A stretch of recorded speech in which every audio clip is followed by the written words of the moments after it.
नमस्कार, मैं हूं आपकी दोस्त अर्चना और आप मुझे देख रहे हैं शिक्षा ज्योति भारत पर। दोस्तों, पिछली कड़ी में हमने रस को जाना था, रस की परिभाषा देखी थी, जिसके अंतर्गत हमने रस के 4 अवयव स्थायी भाव, विभाव, अनुभाव और संचारी भाव को भी जाना था। चलिए एक बार फिर दोहरा लेते हैं। स्थायी भाव वह प्रमुख भाव जो किसी काव्य या नाटक में प्रारंभ से अंत तक बना रहता है, उसे स्थायी भाव कहते हैं। विभाव के अंतर्गत हमने देखा था आलंबन और उद्दीपन। आलंबन, जिसके अंतर्गत हमने आश्रयालंबन और विषयालंबन को जाना था। आश्रयालंबन का अर्थ होता है वह व्यक्ति जिसके मन में स्थायी भाव उत्पन्न हो रहा है, और विषयालंबन आश्रय के मन में जिस व्यक्ति को देखकर स्थायी भाव जागृत हो रहा है, उसे कहते हैं विषयालंबन। अनुभाव के अंतर्गत हमने देखा था कि वह शारीरिक चेष्टाएं जो स्थायी भाव को व्यक्त करने के लिए की जाती है। अंतिम में हमने संचारी भाव देखा था। संचारी भाव में वो भाव आते हैं जो पानी के बुलबुले की तरह स्थायी भाव के साथ आते हैं और गायब भी हो जाते हैं, और ये सभी भावों के साथ विचरण करते रहते हैं, इसीलिए इन्हें व्याभिचारी भाव भी कहा जाता है। चलिए आज हम रस की दूसरी कड़ी में देखें श्रृंगार रस, जो कि रस का पहला प्रकार है। श्रृंगार रस को रसराज भी कहा जाता है, यानी रसों का राजा। दोस्तों, श्रृंगार रस क्या होता है? जब नायक और नायिका के मिलन से दोनों के मन में जो भाव उत्पन्न होता है, और उस भाव का जब विभाव, अनुभाव और संचारी भाव के साथ संयोग होता है, तो जो स्थायी भाव रति उत्पन्न होता है, उसे ही श्रृंगार रस कहा जाता है। जिस भी काव्य में हमें आलंबन का सौंदर्य, प्राकृतिक सौंदर्य, स्पर्श, आलिंगन, ये सारी बातें दिखाई दे, तो हमें तुरंत समझ जाना है कि वहाँ श्रृंगार रस का उल्लेख है। और श्रृंगार रस के अवयव क्या होते हैं? चलिए वो भी मैं आपको बता देती हूँ। श्रृंगार रस का स्थायी भाव होता है रति, जिसे हम प्रेम कहते हैं। विभाव के अंतर्गत आता है आश्रयालंबन और विषयालंबन। तो आलंबन होते हैं नायक और नायिका जिनके मन में प्रेम उत्पन्न होता है। उद्दीपन में आता है आलंबन का सौंदर्य, प्रकृति यानी परिस्थिति, अनुपम वातावरण, रमणीय वातावरण, कोयल का कुंजन, भौरों का गुंजन, वर्षा, चांदनी रात और बसंत ऋतु, ये सब उद्दीपन के अंतर्गत आते हैं। उद्दीपन के बाद बारी आती है अनुभाव की। अनुभाव स्पर्श, अवलोकन, देखना, नायक को नायिका को देखना या नायिका नायक को देखना। तो अवलोकन, स्पर्श, आलिंगन, कटाक्ष, ये सब आते हैं अनुभाव के अंतर्गत। अब संचारी भाव क्या होगा? संचारी भाव होगा हर्ष, जड़ता, अभिलाषा, इच्छा करना, चपलता, स्मृति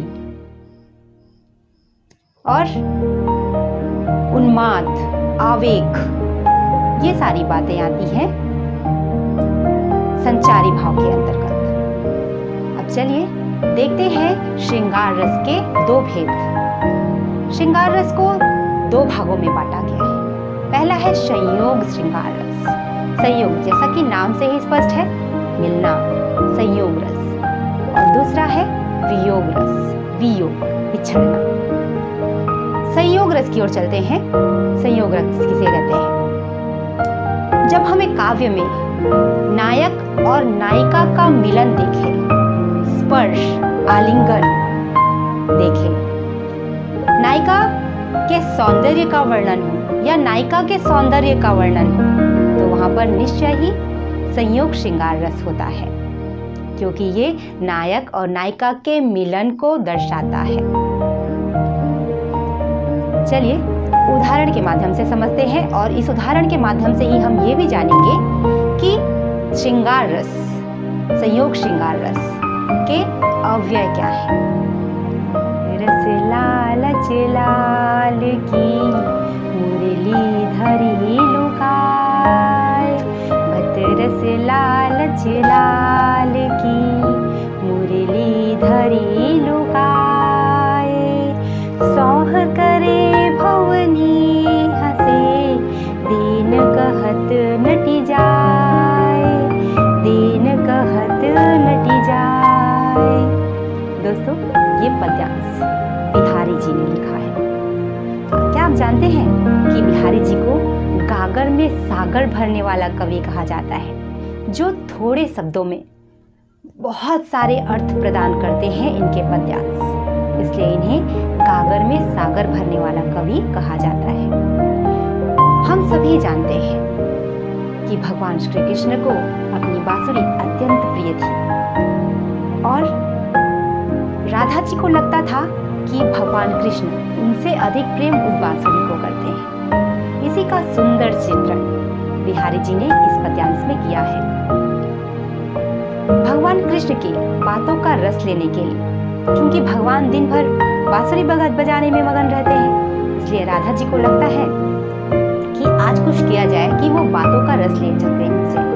तो भगवान कृष्ण के बातों का रस लेने के लिए राधिका जी उनकी बांसुरी छुपा देती है, और जब कृष्ण जी उनसे अपनी बांसुरी के बारे में पूछने लगते हैं तो सौगंध खाती है कि मैंने नहीं देखा, मैं नहीं जानती आपकी बांसुरी कहाँ है, और फिर आंखों ही आंखों में हंसने लगती है। उनको इस तरह हंसता देखकर भगवान कृष्ण जान जाते हैं कि आपने ही बांसुरी ली है, और भगवान कृष्ण के मांगने पर नट जाती है, कहती है नहीं दूंगी। तो यहाँ पर इस प्रकार नायक और नायिका अर्थात भगवान कृष्ण और राधिका जी के सुंदर प्रेम का वर्णन बिहारी जी ने किया है। किसी भी पद्यांश में रस को समझने के लिए उसके भावार्थ को जानना अत्यंत आवश्यक होता है। आप भावार्थ समझोगे तभी आप पहचान पाओगे कि वहां पर कौन सा रस है और उसके अंग कौन कौन से हैं, अर्थात स्थायी भाव क्या है, विभाव क्या है, अनुभाव क्या है और संचारी भाव क्या है। चलिए हम इस पद्यांश में भी इन चारों अंगों को देखते हैं। श्रृंगार रस, चाहे वो संयोग श्रृंगार हो चाहे वियोग श्रृंगार, दोनों में ही स्थायी भाव रति ही होगा, क्योंकि संयोग हो रहा है रति के कारण ही, प्रेम के कारण ही, और वियोग में भी वेदना है वो रति के कारण ही है। तो यहाँ स्थायी भाव रति।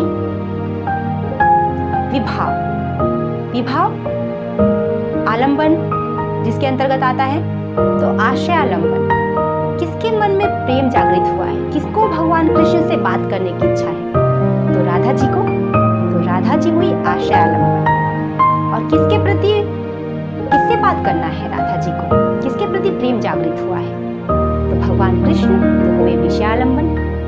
उद्दीपन, उनके प्रेम को कौन बढ़ा रहा है, तो उद्दीपन क्या है, भगवान कृष्ण द्वारा बांसुरी को मांगना और राधा जी की ये इच्छा कि वो भगवान के बातों का रस ले सके, तो ये दोनों हो गए उद्दीपन। आगे आता है अनुभाव।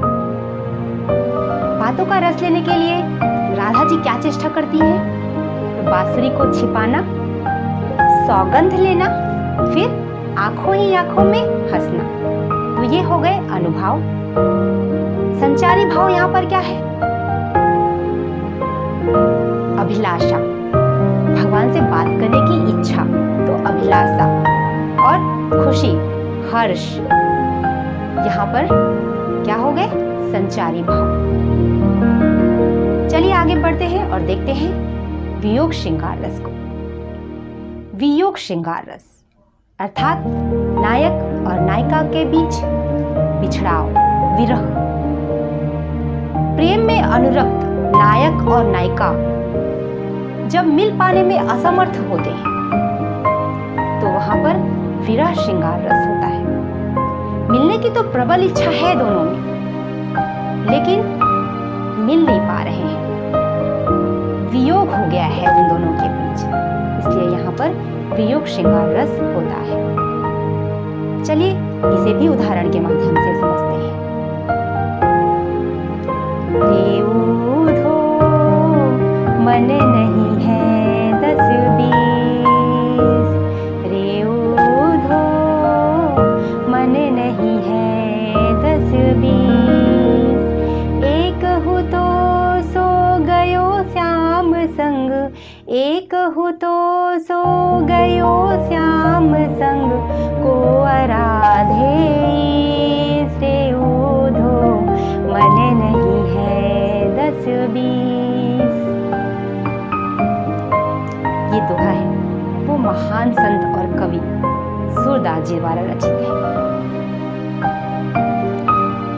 इसमें भगवान उद्धव, जो कि भगवान कृष्ण के परम मित्र और उनके भाई भी हैं, वो जाते हैं वृंदावन और वहां गोपिकाओं को निर्गुण ब्रह्म का उपदेश देते हैं। उसके प्रति उत्तर में गोपिकाएं क्या कहती हैं, इस बात का वर्णन महान कवि सूरदास जी ने किया है। गोपिकाएं कहती हैं उद्धव की बातें सुनकर कि उद्धव, हमारे पास 10-20 मन तो है नहीं, एक ही मन था, वो भी भगवान कृष्ण के साथ चला गया। अब हम किस मन से, वो मन कहां से लाएं? हमारे पास है ही नहीं, एक मन था वो भी भगवान कृष्ण के साथ चला गया। अब हम किस मन से तुम्हारे निर्गुण ब्रह्म की आराधना करें? तुम ही बताओ। इस बात का वर्णन गोपिका यहाँ पर कर रही है। तो यहाँ पर विरह वेदना है गोपियों का, उसका सुंदर वर्णन सूरदास जी ने किया है। यहाँ पर भी स्थायी भाव क्या है? रति है। भगवान कृष्ण के प्रति गोपिकाओं का अनन्य प्रेम है। हालांकि वो भगवान कृष्ण से दूर है, फिर भी प्रेम तो है ना। प्रेम के कारण ही तो विरह है, प्रेम का के कारण ही विरह और उसकी वेदना है। तो यहाँ पर भी स्थायी भाव रति है। अब देखते हैं विभाव क्या है यहाँ पर। कौन विरह वेदना से व्याकुल है, कौन विरह वेदना का दंश सह रही है? तो गोपिकाएं हुई आश्रयालंबन। और किसके कारण वो वेदना हो रही है उनको? भगवान कृष्ण के कारण। तो भगवान कृष्ण हुए विषयालंबन। उद्दीपन क्या है? कौन उनकी विरह वेदना को बढ़ा रहा है? तो उद्धव जी का एक तो भगवान कृष्ण की दूरी, भगवान कृष्ण से जो उनकी दूरी है वो उनकी विरह वेदना को बढ़ा रहा है, उनके प्रेम को बढ़ा रहा है। और दूसरी बात, उद्धव का उपदेश निर्गुण ब्रह्म के लिए। ये दोनों बातें हुई उद्दीपन। अब अनुभाव क्या है?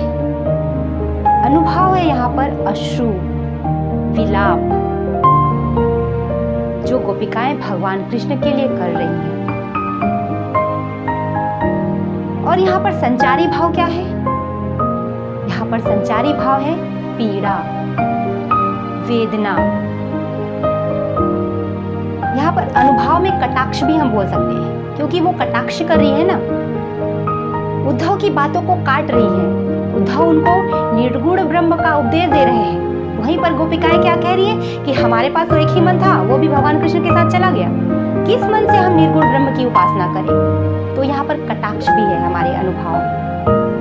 संचारी भाव में पीड़ा और वेदना, जो कि भगवान कृष्ण से बिछड़ने के कारण है। तो दोस्तों, ये था हमारा श्रृंगार रस, जिसके अंतर्गत हमने देखा संयोग श्रृंगार रस और वियोग श्रृंगार रस, साथ ही उनके अवयवों को भी जाना। तो आज के लिए इतना ही, मुझे दीजिए विदा। धन्यवाद।